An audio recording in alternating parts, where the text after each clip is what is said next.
नमस्कार, आप देख रहे हैं डेली बज इंडिया। पश्चिम बंगाल की मुख्यमंत्री ममता बनर्जी की मोदी सरकार से कितनी बनती है ये तो आप सभी जानते हैं। दोनों एक दूसरे के धुर विरोधी हैं। अब एक बार फिर से दोनों के बीच ठन गई है। अब जो मुद्दा दोनों के बीच ठनने की वजह बना है वो है यूपीएससी का एग्जाम। दरअसल 8 अगस्त को बंगाल में सशस्त्र पुलिस बलों यानी कि सीएपीएफ की भर्ती की परीक्षा थी, जिसके आधार पर बीएसएफ, सीआरपीएफ, आईटीबीपी, एसएसबी और सीआईएसएफ में असिस्टेंट कमांडेंट्स की भर्ती होनी थी। पेपर में 2 ऐसे सवाल थे जिन पर अब सियासत छिड़ गई है। एक सवाल में बंगाल में चुनावी हिंसा पर 200 शब्दों की रिपोर्ट लिखनी थी। दूसरा सवाल कृषि कानूनों के खिलाफ किसानों के विरोध प्रदर्शन से जुड़ा था और ये परीक्षा यूपीएससी आयोजित कराती है, तो सवाल भी उसी पर उठाए गए। पश्चिम बंगाल के मुख्यमंत्री ममता बनर्जी ने यूपीएससी पर तो सवाल उठाए ही, दोनों सवालों को राजनीतिक रूप से प्रेरित भी बता दिया।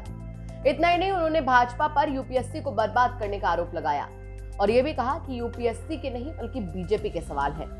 ममता ने कहा, संघ लोक सेवा आयोग पहले निष्पक्ष हुआ करता था, अब इसके प्रश्न पत्रों में बीजेपी सवाल दे रही है। यूपीएससी के पेपर में बंगाल में चुनाव के बाद हुई हिंसा और किसान आंदोलन पर राजनीतिक रूप से प्रेरित सवाल थे। इस तरह बीजेपी यूपीएससी जैसे संस्थानों को तबाह कर रही है। सीएपीएफ भर्ती परीक्षा में राजनीति से प्रेरित सवाल निंदनीय है।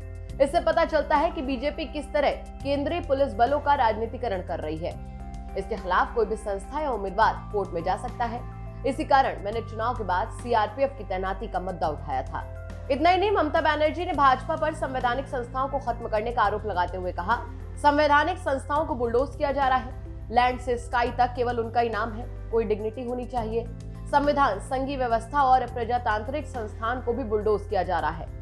यहाँ तक कि प्रजातांत्रिक तरीके से काम करने वाले भी बुलडोज हो रहे हैं। भले ही बंगाल और बवाल का पुराना नाता रहा हो, लेकिन फिर भी ममता हमेशा अपने कार्यकर्ताओं की तरफ से इस बात को नकारती रही हैं। वो बंगाल चुनाव के बाद हुई हिंसा को भी नकारती आई हैं। हालांकि पिछले महीने ही राष्ट्रीय मानवाधिकार आयोग की रिपोर्ट में ये बात सामने आई थी, जिसमें ममता सरकार पर आरोप लगे थे कि बंगाल में कानून का शासन नहीं बल्कि शासक का कानून चलता है।